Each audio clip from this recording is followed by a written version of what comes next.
Hello, everybody. Welcome to another live Patreon chat brought to you by the Race Members Club. And as you can see, it's one with a bit of a difference this time because we are celebrating the beginning of Series 2 of our second but sister historical podcast to bring back V10s, which I'm representing with my hoodie. We have Matt Bishop and Richard Williams with us to celebrate the beginning of a new series and to talk about the first episode from that series, which you in the members club have already been able to listen to. It was, of course, an epic show all about the Spygate scandal, which now both of our historical podcasts have scratched the surface of. But this one went a lot deeper. Richard and Matt, thank you so much for joining us. And thank you to everyone who's already following along with us in the live chat. If you're watching this on Patreon, if you hit the watch on YouTube button that you should be able to see when you hover over the screen, you can jump in to the live chat as well. You can ask us more questions there or just talk to us about the show. I was going to make some small talk at the beginning, but we received so many questions in advance that I feel that we should just get on with them, and we can kind of introduce a bit of chat about the show that I always call for short Colossally. I don't know what you guys call it for short, but the first question came from Jasper Pendlebury, who wants to know what made you want to make And Colossally That's History, saying, did you think there was things outside of Bring Back V10s that needed covering, or was it just a passion project that found a home at the race? So Richard, tell us first, what brought you to the Colossally table? Well, I think Formula One and motor racing generally is always acquiring new fans. They're always coming in. And in the last 4 or 5 years, there have been more than ever, thanks partly to Drive to Survive, that great boost to Formula One, bringing in people who are new to motorsports generally, don't necessarily know much about the history, but might want to know. Just as Matt and I, I assume Matt was the same, when I was a kid, I got hooked by it and I wanted to know more and more and more. So I went back into the history. And this seemed an opportunity to perhaps talk to fans who do know a lot, but also fans who are just coming into the sport. I think I'd go along with that. And by the way, yes, I do call it Colossally for short. We do, I think, call it Colossally for short. And we know why it's called Colossally, don't we? It's called Colossally because Murray Walker famously said, "And Colossally, that's Mansell." Better impersonations can be done, I know. Anyway. Pretty good. Anyway, it's called Colossally. And for the same reason, yeah. I mean, I love the sport. I mean, it's as you get older, let's be honest about it, that which you loved when it was current, the sport, becomes history. So, I've been in the sport for 30 odd years. Richard, dare I say, a tiny bit longer. And and what we did report on when it was current has now become history. But actually, I was always interested in history before I was working on it. On motorsport and Formula One in general. And by the way, if some people say to me, this history and ask why one would be interested in the history, or even sometimes say, well, how would I know that? I'm only 25, so why would I know what happened in 1977? I always say, when was the Battle of Hastings? And they say 1066. I say, well, you weren't alive. How do you know? And I think history is an ever exciting and evolving subject, even though it happened in the past. And and the history trying to contribute. Yeah, the history of motor racing is fantastically rich. I mean, Yes. Characters going all the way back through to the beginning of the 20th century. An enormous amount always to talk about. We will never run out of subjects. I mean, I have to say, I fear we will not. No, any more than, Glenn, which I have to say, excellent podcast. Any more than that in 10 series has absolutely not run out of subjects, and I bet it never will. Yeah, I guess Bring Back V10s has a kind of set era, so we may run out eventually, but then we just start cheating and doing the V8s, and we've even done a hybrid episode, so there's no real rules. And I'm expecting this isn't about Bring Back V10s, but we might as well let the Patreon members have it. I'm expecting that we'll probably do our first dabble into 80s turbos in our next series. But we're not here to talk 80s turbos today. We are here to talk Spygate. We had lots of questions after we released the first episode of the new series for early access. We had a couple of people who asked questions, then listened to the episode and went, you've answered that already. Can I ask this instead? So we've tidied up the list a bit. The first one we'll take is from Michael Holden, who says, if something like Spygate were to happen in 2024, what type of sanctions do you reckon a team would face? Matt, obviously in the episode, you talked about how outrageous the penalty was even at the time. What would happen now? Well, it wouldn't be $100 million, let me tell you that, because, and I realize this is a family show, so I'm not going to use a bad word, but the famous phrase that Max Mosley and Bernie Ecclestone said to each other was, it was $5 million for the offence and 95 for Ron being a which we can't say. Actually, the word that was used in Max Mosley's, I'm being careful how to phrase this here, begins with a T and ends with a T, but the word that he actually used, and Bernie actually used, begins with a C and ends with a T. Anyway, they were admitting in effect that the fine was punitive, unfair, and over the top. So I don't think that the same thing would happen today. I actually don't even know if it would be the enormous saga that it was, because let's be honest about it. Yes, there was a transgression. You cannot have the IP of another team in your possession if you're not that team. That's plain. But Toyota had done it before, and there wasn't the great rumpus that there was with McLaren.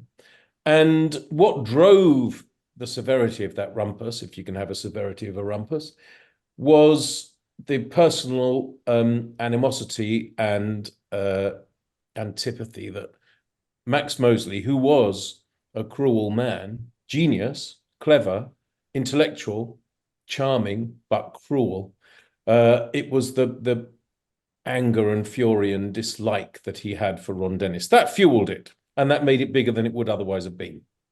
I think money really is not the way to punish people anyway. When you find somebody $100 million, that's usually somebody who actually one way or another can scrape together the $100 million and will not go out of business as a result, as McLaren didn't. It's a little bit like the Premier League, Manchester, just supposing Manchester City were found guilty of some offence or other. There'd be no point in finding them vast sums of money. They could find it. They've got it. You dock them points. And I think if something similar to Spygate were to happen in F1 today, that would be what you'd have to do. You'd dock them constructors' points. And a lot of constructors' points, which would damage their standing with it, at the end of the season. I mean, to be fair, McLaren were docked all their constructors' points from 2007, weren't they? Yeah, I don't know. Would that be was that as serious then as it would be now? I'm not sure. That's true, but I do think points would be the way to do it. Yeah, I agree. That's the more humiliating. Finding rich people never feels that particularly painful. No. Sticking with the kind of if it was today, Tamara Salter said, could this happen in F1 again, or are there now safeguards in place? Has the level of espionage, as it was called at the time, that went on then, is it still possible, do you think? Well, Tamara, I think what it would take would be two engineers in separate teams, disaffected with the way they were being treated at their teams, and using a prior friendship and the chance of employment elsewhere to connive at nicking some IP and taking it, and using it in that way.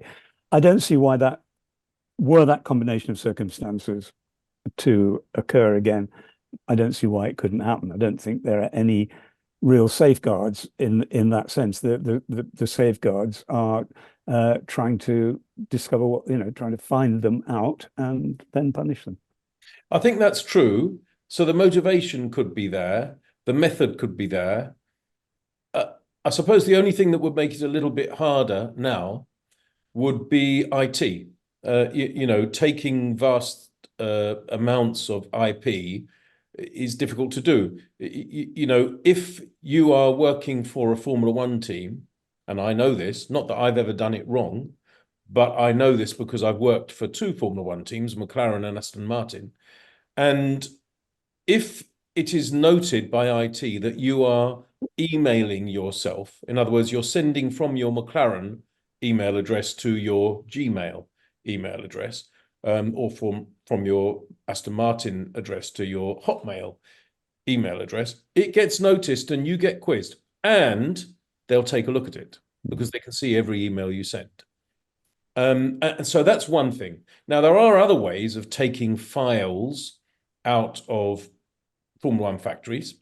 But, again, if you started printing out a lot of stuff, printing is now much rarer than it used to be. We don't need to print out in the way that we used to. And the Spygate dossier weighed 3.5 kilograms. Good luck with standing next to the printer while that churned its way out and not attracting attention. 780 pages, wasn't it, I think? Yeah, exactly. Sorry, we need more toner here. I just need to do a bit more spying. I don't think you'd get away with it, really. So there might, if there's IT experts are probably listening or jamming the switchboard and saying, "Oh, Matt, you don't know. There's a much better way of doing it." Well, the answer is I don't know. But I think it is harder in that sense, and you might raise eyebrows more than was the case 17 years ago. You also wouldn't go and put it on CD, which is where they got caught. And you also wouldn't ask your missus to go to Prontoprint to get put on CD, would you? You'd like to think that mistake wouldn't be repeated. And I guess also on a serious point, though, lots of F1 teams have kind of sponsors and partners now who are specialists in cybersecurity and all of that stuff, so that they will be more robust around those elements. Sticking with the theme. Well, you'd hope so, except one of those cybersecurity sponsors actually had a bit of a problem, didn't they, recently? One of the ones that sponsor a major F1 team, but there we are. Yeah, some blue screens. And then the other thing is, obviously, a lot of one's information, knowledge, and experience sits between one's ears in one's skull. And, let's be honest about it. Adrian Newey is about to join a Formula One team. He has more knowledge in that head than probably anyone, as well as his talent and his inventiveness. But he doesn't really need to take printouts and CDs. You could say that he learned a lot of that knowledge and expertise at Red Bull, at McLaren, and at Williams. But hey, that's what we are. We are the product of our experience, and you can't really do anything about that. So in that sense, it could happen again. And it may have happened again in some way, but just much more carefully concealed. Yeah, that's a good point. I suspect, to use your phrase, between Newey's ears, there are more than 780 pages worth of F1 knowledge worth having. And of course, Adrian's a great example. When he went to Williams, he said he affected the FW14 for 1991 was effectively what he was going to draw at Leighton House. He said it was all in my head, so I just drew it sat next to Patrick Head instead of drawing it at Leighton House. So let's move on to our next question. Again, I was really interested in how many people tried to kind of link the impact of Spygate to modern F1. And the next one from Adam said, are we experiencing any consequences of Spygate today? And Adam kind of specified through the rule books or procedures, has anything more been done to try and outlaw or protect from this happening? But you can answer the question in a wider sense if you want. Do you feel that this many years later, is there any impact of this scandal that's still felt in Formula One? Matt. Shall I have a go? I'm going to say not much because I mean, we've touched on, in our previous answers, we've touched on some elements of that. But Spygate was an extraordinary... Spygate wasn't...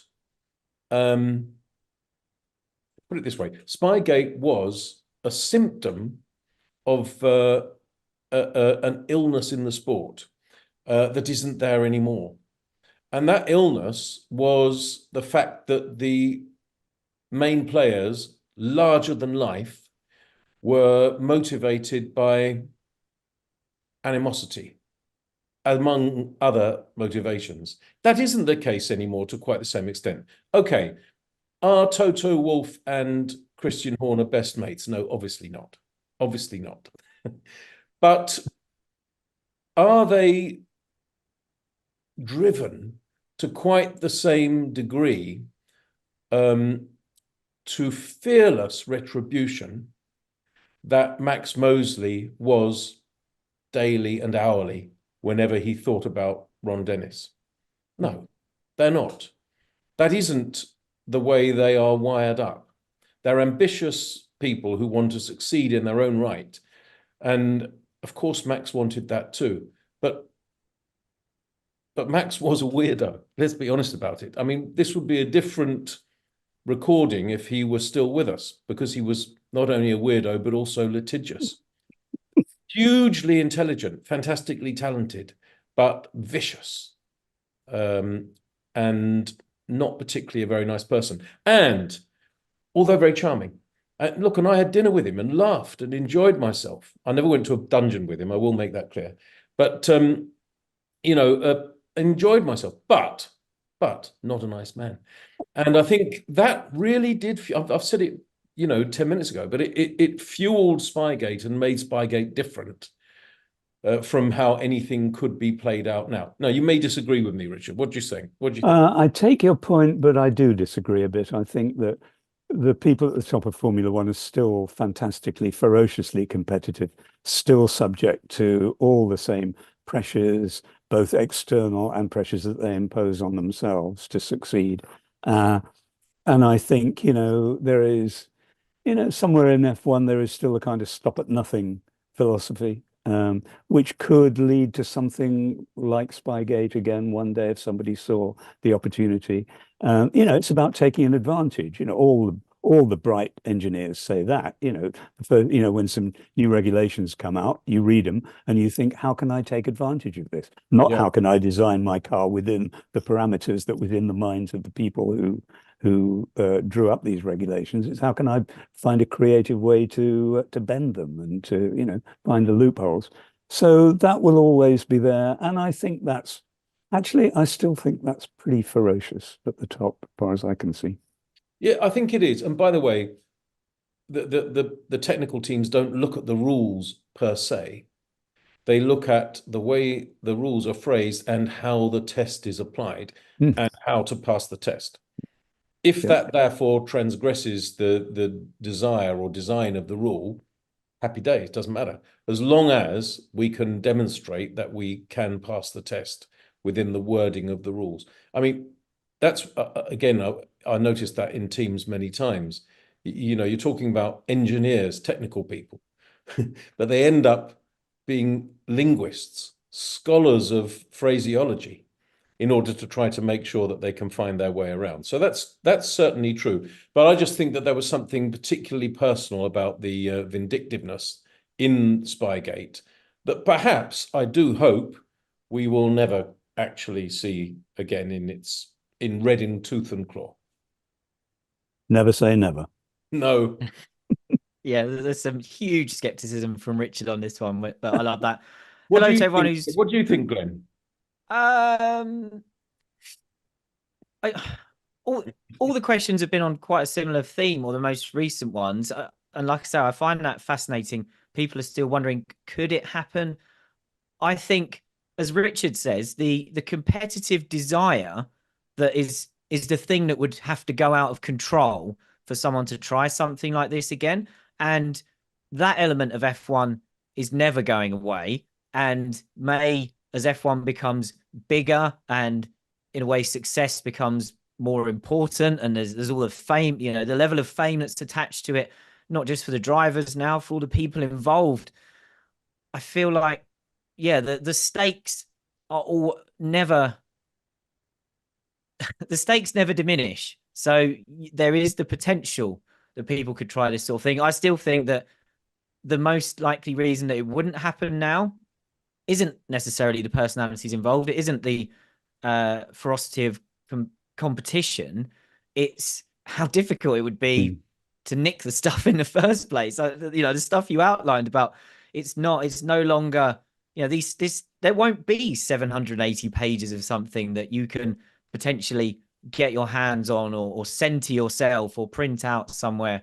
I just imagine that would be the hardest bit to do now. By the way, when I said I didn't think it was possible, or I thought it was not likely, I didn't mean actually that somebody might not one day be tempted to misuse purloin and misuse IP. I think what I meant was, could Spygate or something like Spygate play out in that way with the extraordinary media frenzy and retribution that was meted out by the FIA. That's what I meant. I think probably, I hope, couldn't happen in quite the same way. I doubt that anybody would try it again with the IP of a whole car, which was what happened with the Ferrari. That was the whole car that was there in those 780 pages. But it might just be, it might happen with one thing, the equivalent of a double diffuser. Yes. Something like that. Just one really game-changing idea that one person had thought of, which wasn't quite the case in that case, but you know what I mean. Yeah. Yeah, I can definitely see that. And it's so the scale would be different. And as Matt's outlined, the personalities, there's still plenty of people that don't get on in F1, but their backgrounds are different. We the 2000s, we still had the era, didn't we, of the super team bosses. A lot of the guys were, still the owners were more involved. Now, the management of F1 teams, a lot more of them are, high level employees rather than the owners that had potentially been there for decades and that sort of thing.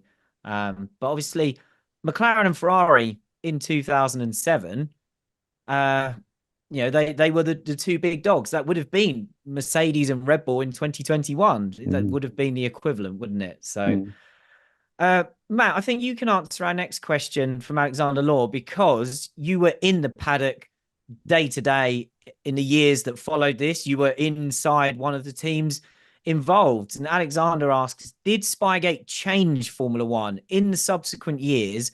What was F1 like in the paddock? Did it become more cutthroat, or did it actually become more close-knit? Did you think it had any impact in that sort of way inside the paddock? It's an interesting question, a good question. I was a journalist in 2007, and I joined McLaren on the 1st of January 2008. So I jumped the fence, poacher turned gamekeeper, or gamekeeper turned poacher, whichever way you put it. I think went to the dark side is the way most of us would put it. You had to tidy up the mess. I did. So I went to the dark side. I had been an honest broker, Richard, a journalist. And then I went to the dark side and became a comms and PR man. And to some extent, a bit of a spin doctor. Not to quite the extent that the FIA spin doctors were spin doctors, because they were spinning faster than anyone we've had before or since in Formula One. And by the way, I have respect for Richard Woods, and I was chummy with him, but very, very capable person. But by his own admission, he'd admit that he was a spin doctor for Max at that time. So anyway, what happened in 2008 when I got to McLaren? Well, what I discovered was, a fearful team, a team reeling, a team without confidence, a team fearful, and very relieved to have survived, but not fully understanding why or how or what was going to happen next.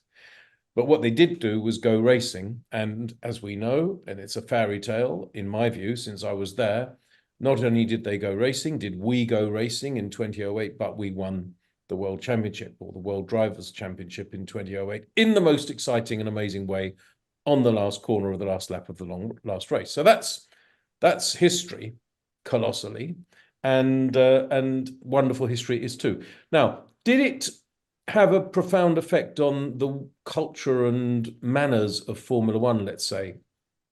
I think there was some sympathy with McLaren from, let's say, British teams. there was not sympathy with McLaren from Italian teams, particularly. There was relief from McLaren and actually around some of the other teams. Thank God that's over. That was tricky. That was tough. That was hairy. That was horrible. And it appears to be over.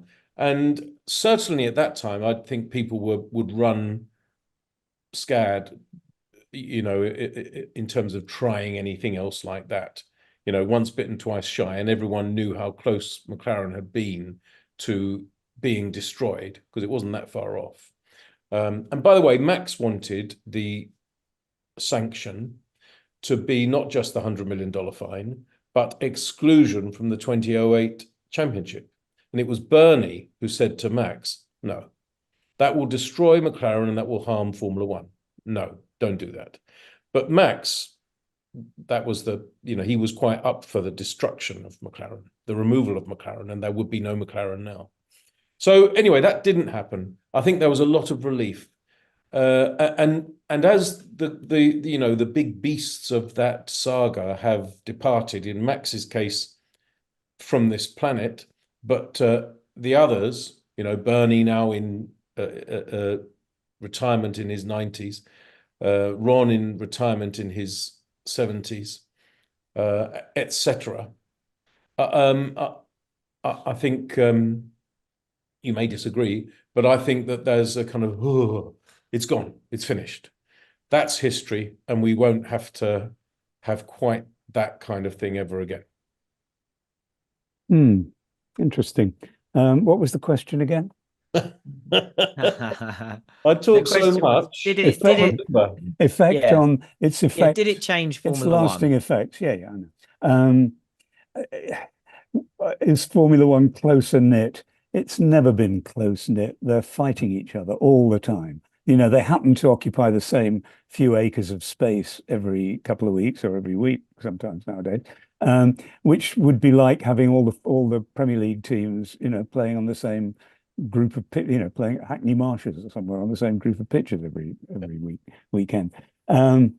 So it's fascinating. That's one of the things that makes Formula One what it is. You have all these people, sharing the same space, seeing each other, saying hello to each other or ignoring each other very pointedly sometimes, going to the same press conferences. But it ain't close knit. I mean, there's no degree of close knittedness, I think, in Formula One. Some people like each other more than others, but that's about it. So I don't think it's changed it personally at all. Well, I agree with that, what you've just said there. It is not close knit. And even those who are chummy with each other don't trust each other. No.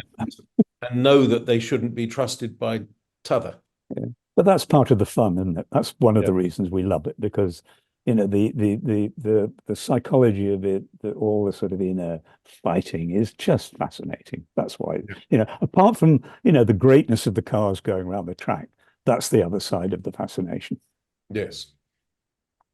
Matt, given you were at McLaren for so many years after this happened, did you ever sense, did the relationship with Ferrari repair at all, or did it thaw? Or obviously these two teams have an incredible history, a rivalry on track that goes back decades, way before Spygate ever happened. Was there any impact purely between McLaren and Ferrari, do you think, in the years that followed? There was. I'll tell you two things. Now, there's a picture there of Ron Dennis and Jean Todt. Their relationship never thawed, really. But they were succeeded by two younger men, Martin Whitmarsh and Stefano Domenicali. And their relationship was very chummy. Now, again, chummy, but did they fully trust each other? Perhaps not. But it was chummy. And it did cause McLaren, the froideur, if I can call it that, between McLaren and Ferrari did thaw. And relations became better. Working relations became better. And whereas when I joined McLaren on the 1st of January 2008, Ferrari were, the arch enemy. By the time I left, that certainly wasn't the case. I left in 2017. That certainly wasn't the case. In fact, it had ceased to be the case some time before that. Actually, there was I did my own little thing once, and so did Luca Colliani, who was my opposite number, the director of communications at Ferrari, who had been in that role throughout Spygate. Obviously, I hadn't been in that role at McLaren throughout Spygate. I'd been a journalist, but I joined McLaren in 2008, and suddenly we were opposite numbers. And he had never really liked me very much. I think, it might be for many reasons, but one of the reasons was that I think he thought I was a journalist who was taking the British team's side and therefore not reporting fairly. But when I joined McLaren, he didn't mind that because he knew I was taking the British team's side because I was working for the British team. So suddenly we began to get on well. And I began to tell people in the press, I used to walk around the press room and they'd say, "Oh, I'm finding it difficult with Colliani." I said, "Join McLaren. That's the way to get on with Ferrari people, I find." Anyway, what we did at one point was we decided to take a group of journalists out to an Italian restaurant in London because Luca was coming to visit England. And I said, "Come to McLaren." He said, "No, I cannot go to McLaren." I said, "Yes, you can. Come to McLaren." And he walked into McLaren and he was like, "I don't know if I'm allowed to be in here." I said, "Yes, you can. It's not as bad as it used to be, our relations." And I even took him into Ron Dennis's office and he sat in Ron Dennis's office and it was like he was, needed to exercise himself or something. I don't know. But he was very touched and very affected positively about having been welcomed. And that evening, in an Italian restaurant in London, he and I took out a group of about 10, 20 journalists, and we had some nice Italian food and some nice Italian wine. And we paid for the bill, exactly split 50-50. And we put my McLaren credit card on the bill, where the bill was.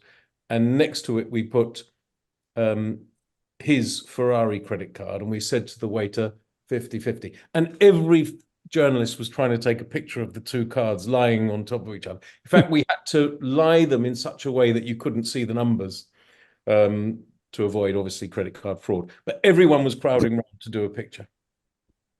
Yeah.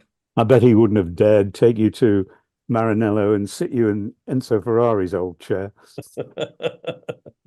Oh, he wasn't sitting on Ron's chair. Ron was sitting on Ron's chair. Oh, Ron, that's fine. No, Ron was in the office. Ron welcomed him, well, in a manner of speaking. Yeah, in a Ronish way. By the way, I like Luca, and he now works for Pirelli, and we get on well. And he's one of the good guys. I like him. I think your Luca impression was quite good, actually, as well. That little one that we had there briefly. You can't see all the body language, but there's plenty of it. Yeah. A quick hello to Simon, who's in the live chat, and who told us that the first episode of the new series was tremendous. There's lots of you watching, I can see. If you're watching this, yes, thanks, Simon. If you're watching this on Patreon and you want to join the YouTube live chat, if you just tap on the screen, there'll be a watch on YouTube button and you can get involved in the chat as well. Let's take another question that we had in advance. This one came from Marios, who said, seeing how the Hungarian GP controversy was such a big focal point for the whole case, as you guys explained, had McLaren kept Pedro Della Rosa and not promoted Lewis Hamilton for 2007, or had Lewis not been as quick, how would the case have gone? And I guess the question there is, if Hungary was what kind of blew the case back open, because the crazy thing is, as you guys discussed, initially, McLaren appeared to have got off the hook. Does the case blow back open without the added element of Lewis Hamilton and Fernando Alonso? Matt? Okay. Well, first part of the question was Pedro de la Rosa. I don't think that was significant. By the way, Pedro did go back to work at McLaren at a later date for some years, and obviously now works for Aston Martin. But the question of how significant was the fact that Lewis turned out to be brilliant, I mean, that has had a profound effect on Formula One in 100 different ways. Well, more than 100 in terms of the number of wins that he's recorded. But Fernando was not expecting that, nor, by the way, was anyone at McLaren. Ron Dennis wasn't expecting Lewis Hamilton to mix it with Fernando. He was expecting him to learn from Fernando. And from Fernando, he expected Fernando to win the races and hopefully win the championship. But it didn't work out like that. And because they were level pegging. And they both won 4 races, and they both got as near as damn it to winning the world championship, although neither did. But Fernando, who, by the way, is a great guy, and I've worked with him late. I didn't work with him during those periods because obviously I started in 2008 and he'd left at the end of 2007. But I did work with him at McLaren in 2015, 16 and 17, and I got on very well with him. But, he was upset and worried, and he didn't feel secure at McLaren at that time in 2007. He was a younger man, of course. And I think he felt that the British team was favouring the British driver. And if the British driver hadn't been brilliant, then that wouldn't have mattered very much. But he was. So, yeah, I do think that made a difference. And yes, Fernando did begin to, reignite Spygate. Certainly could have done more to quell it. And obviously we know on race morning in Hungary, he did say to Ron Dennis, look, I've got these emails from Pedro, and if you don't disadvantage Lewis in this race, then I'm going to go to the FIA with them. And if Lewis hadn't been brilliant, perhaps he wouldn't have bothered doing that. Richard? Well, I think, one thing it did was kind of derail Fernando's career. If we accept that the secret to being a great champion, time after time, is ensuring that you're in the best team with the best car at all times, and that you know exactly when to jump, then, Fernando was in the right place at the right time during his 2 title seasons with Renault, at Enstone, I should say. And then in terms of winning further championships, which is what he was certainly expecting when he went to McLaren, and then again to Ferrari, it all went wrong. Wrong time, wrong place, time and again. And he's still there, and he's still showing that he's a fantastically talented driver, even at his age. There's no doubt about that. But I think it just put him on the wrong step of the ladder. And that made a great difference to the history of Formula One, because he would have won championships. Indeed so. I mean, he's still one of the greatest, most brilliant drivers. When he finally does hang his helmet up, he will go down in the annals as one of the greatest, most brilliant drivers. But 2 world championships, perhaps he'll add to them, but 2 so far. He was always in good teams at the wrong time, other than Renault in 2005 and 2006. And to be absolutely contrasted, really, with Lewis Hamilton, who, won a world championship with McLaren and then won a few more Grand Prix in the following seasons.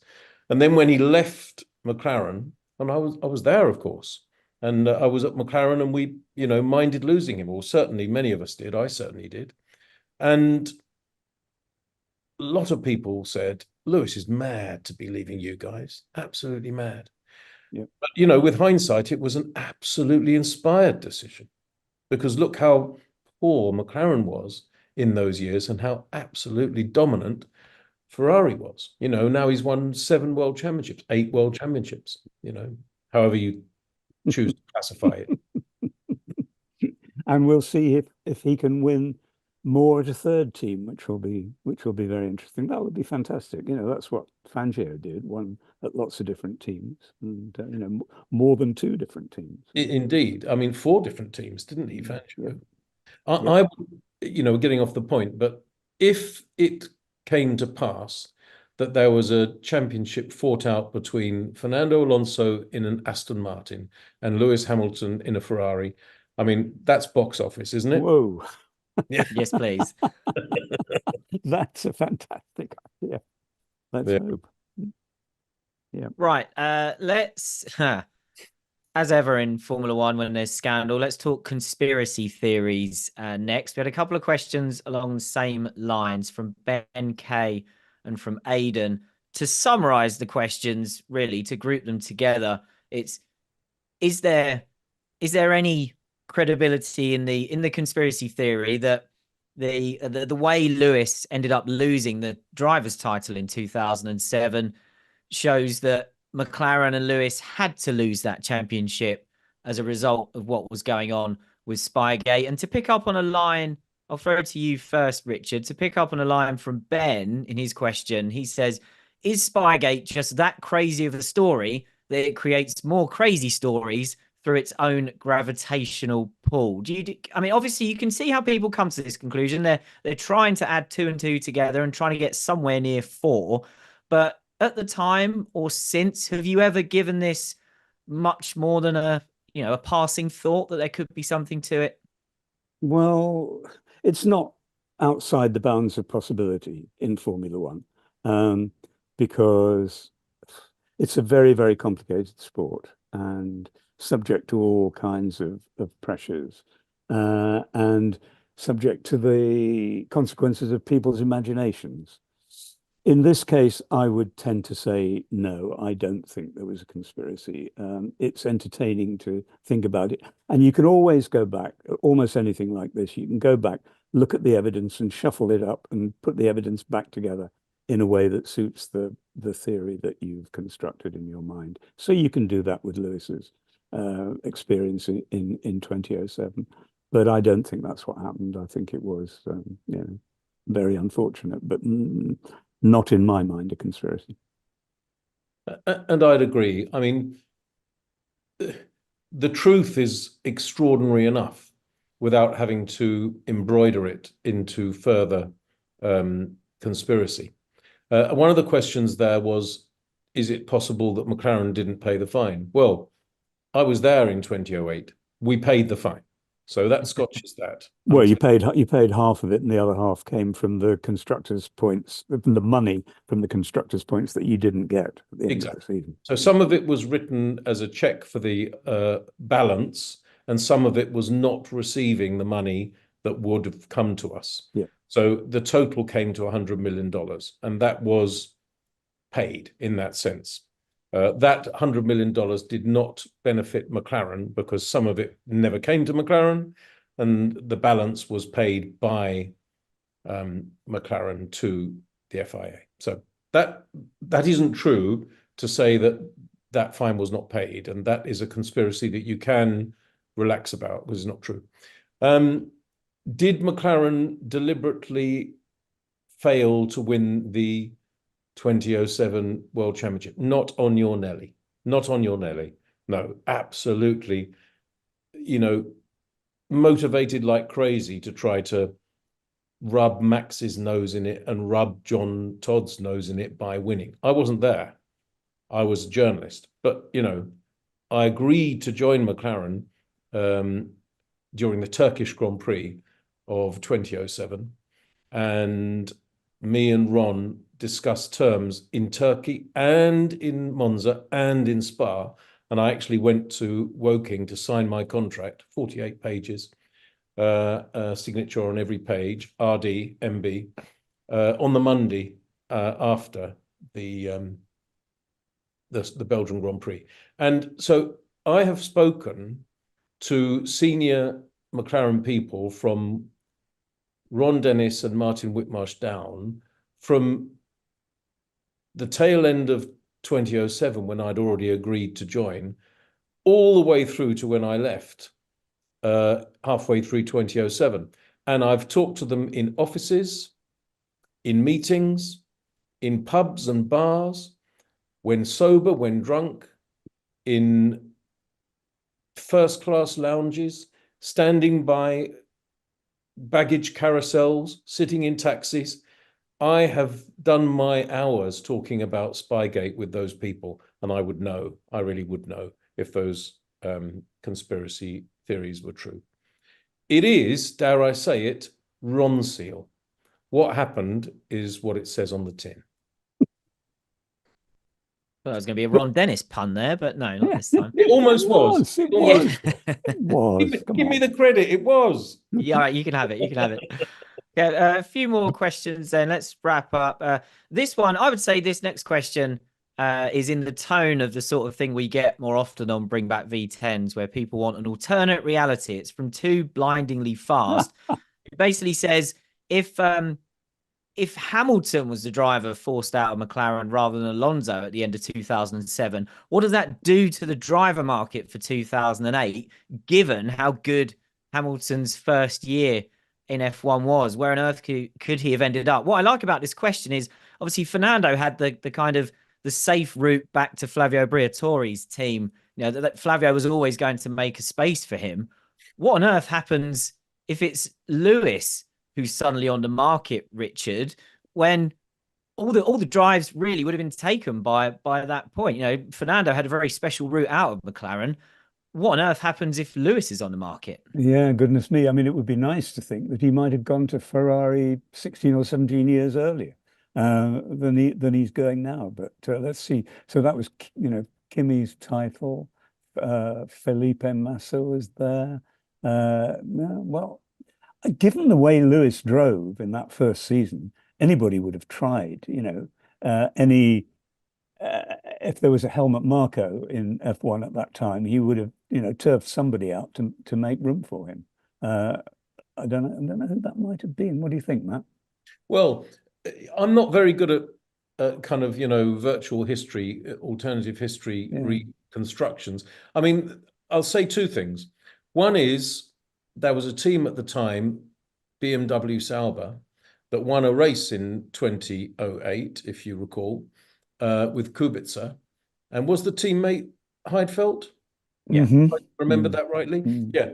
So if Mario Tyson or the BMW board had thought, hang on a minute, we can have Kubica and Hamilton, that might have been a mighty strong lineup.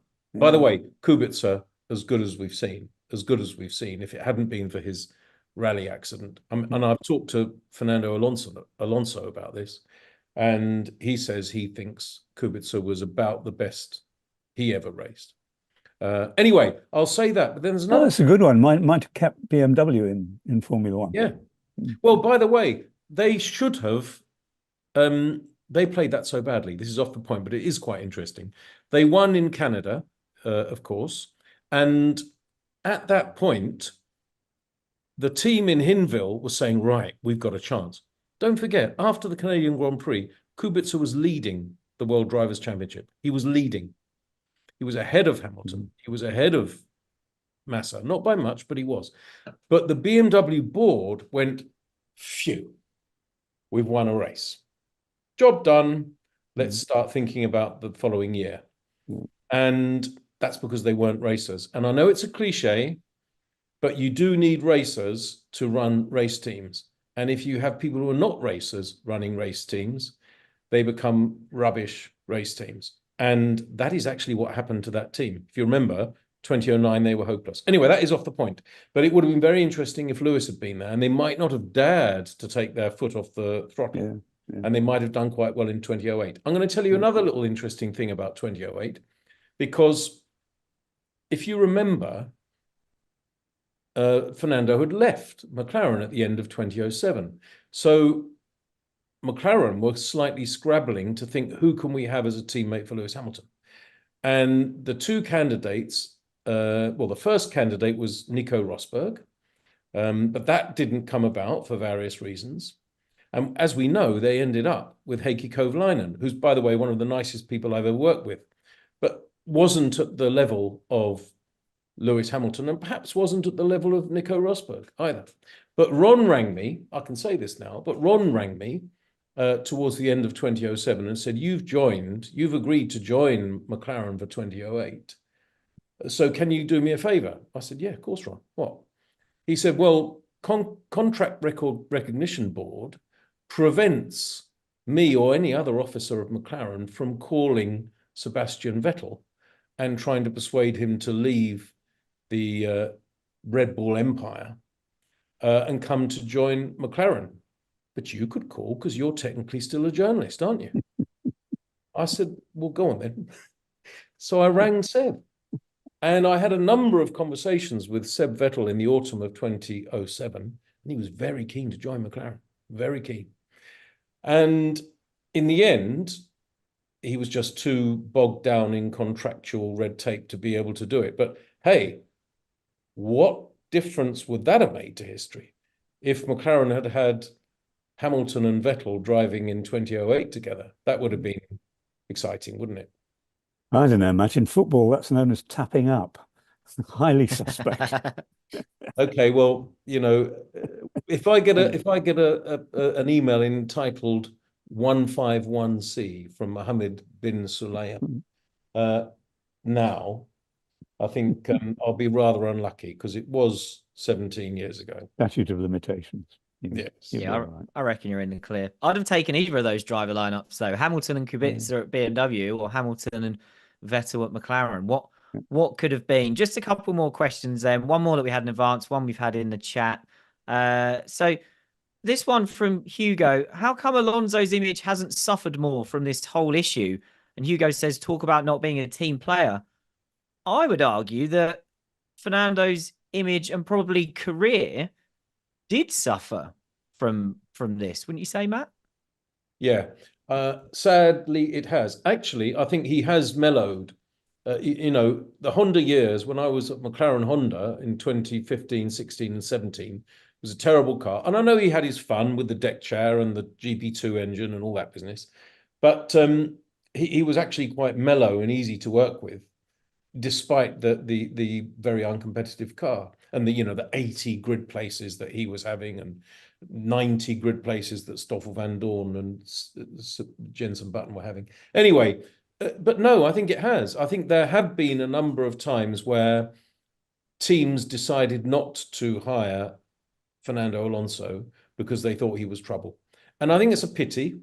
And as I say, I've worked with him at McLaren post Spygate, and I was involved quite to an extent at the end of 2022. I had meetings with him in Suzuka when he was about to join Aston Martin, and I was at Aston Martin. Very cordial, good meetings discussing how he wanted to play things. And I think he has become easier. But yeah, I think the question is actually not quite based on something that's not complete, because yes, I think he has encountered difficulties that he would not otherwise have encountered. Yeah, I think on the other hand, he was slightly lucky not to have his reputation more severely damaged by the other gate, Crashgate. Which somebody else paid the penalty for, and maybe he didn't do anything wrong, but he was certainly there when it happened. Let's say, and there was no penalty for him over that. On the other hand, you could say on his behalf that when the trouble started happening with Hamilton at McLaren, it was Lewis who'd actually kind of made the first provocation. And, the first sign of it was Alonso responding to what he thought was something naughty that had been done to him. And then it all built up. Exactly.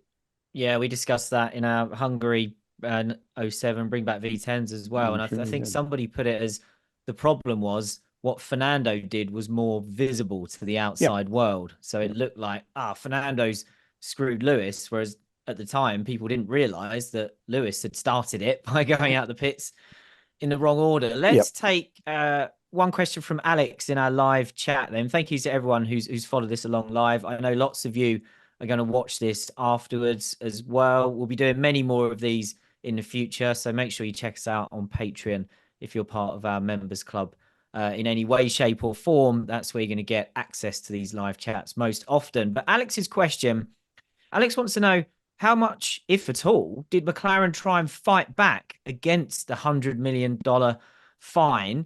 Was there any way they could have found some good lawyers, is Alex's term, to try and get the fine lowered? Or did they know it was a lost cause? Lost cause. Absolutely lost cause. Backs to the wall, frightened, terrified, trying to just comply with the menacing FIA and try to end it. By the way, they played it wrong. I mean, I wasn't there in 2007, but I was there on the 1st of January in 2008. But Ron Dennis kept, talking about his unimpeachable integrity, which may have been the case, because, by the way, I think au fond, Ron is a very honest man and a straight shooter, but it was completely the wrong approach for Max. And when later, not that much later, it turned out that a Renault engineer was in court. It was caught in possession of McLaren IP. Flavio Briatore, who didn't have the racing pedigree of Ron, but understood, had much more, emotional intelligence to understand how to deal with a man as complex and cruel as Max Mosley. So what did Flavio do? He flew down to Monaco, which is where Max was living at the time, got on bended knee and begged for forgiveness and got away scot-free. Yeah. And that was the right approach.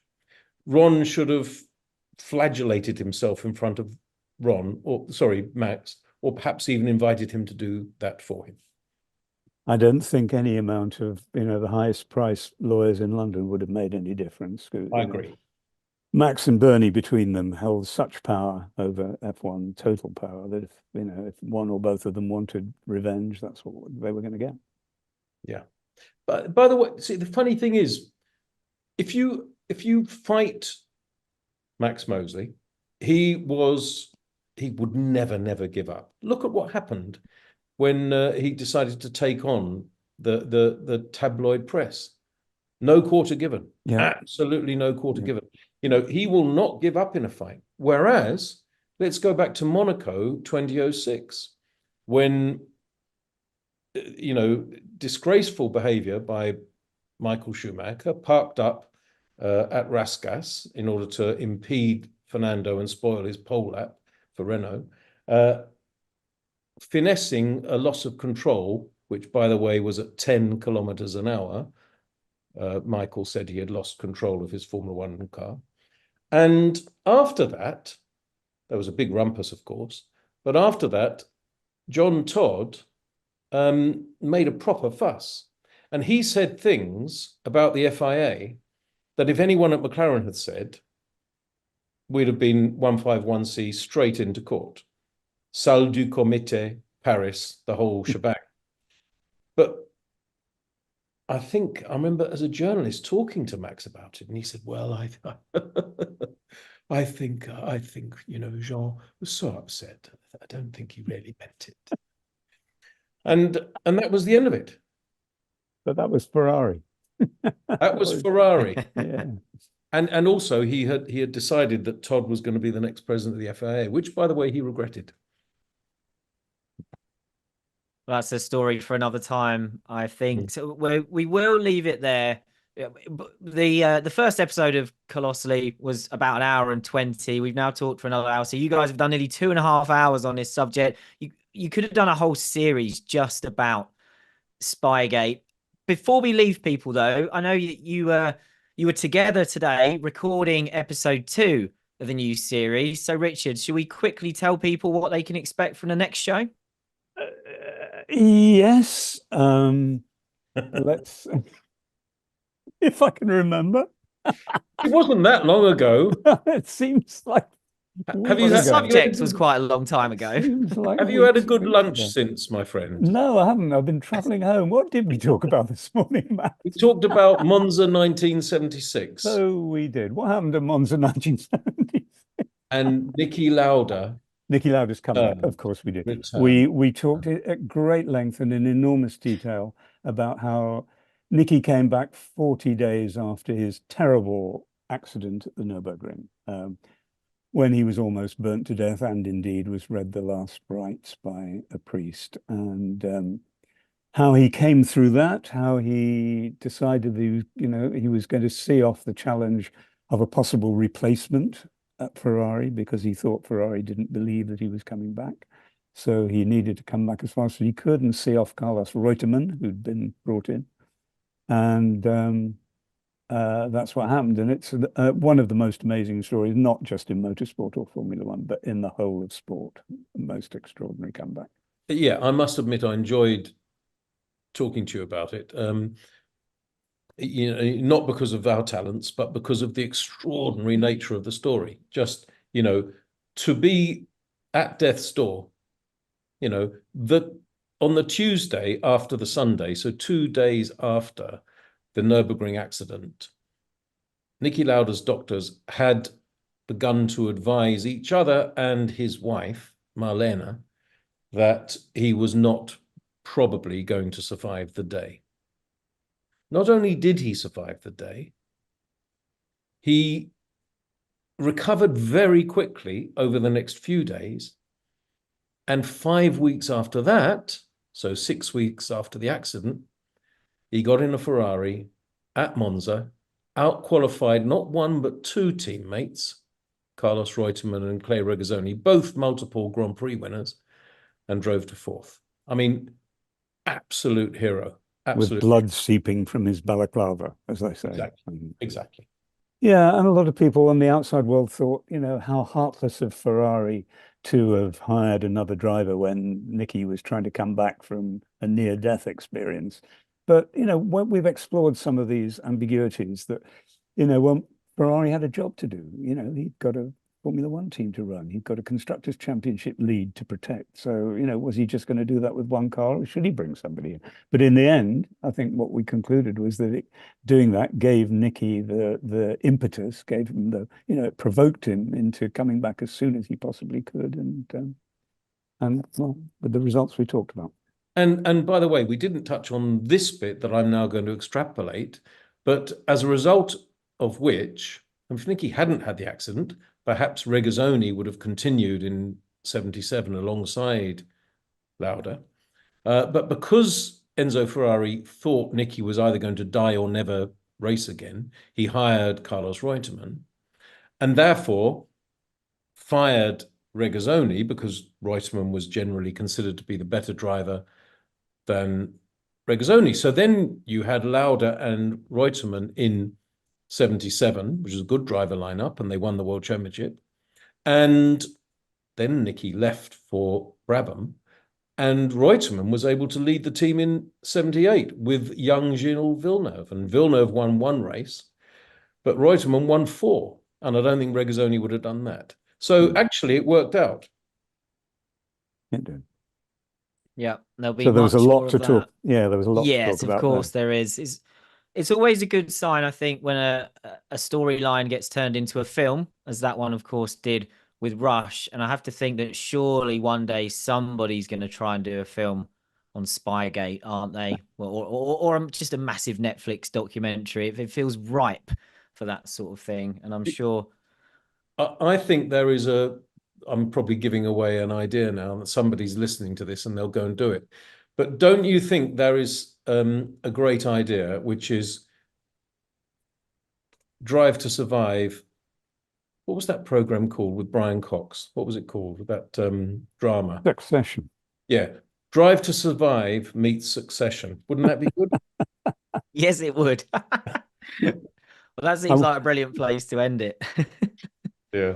Matt and Richard, thank you so much for taking the extra time to do this for the Race Members Club and on Patreon. Thank you so much for coming back for a second series of Colossally as well. We will continue to alternate the shows. So Colossally will always turn up when Bring Back V10's finishes and vice versa. So pretty much from the race, you can always get a podcast that's looking back at the past. And thank you to everyone who listens. I was saying to Matt and Richard before we started recording that with both of these shows, the only reason we can keep doing them is because enough people listen to them to justify the effort and all of that goes into them. So thank you to everyone who listens to these. Yeah. Thank you for supporting us via the Members Club. As you would have heard in that first episode, Colossally now has its own few bits of merchandise. So look at shop.the-race to get involved in that. And yeah, you will hear from these guys again very soon. You'll inevitably hear from me again very soon. And we'll see you soon again for another live discussion on Patreon. So thanks once again to everyone who joined us. Yeah. Thank you, Glenn. Thank you very much. And Thank everybody. you, Glenn.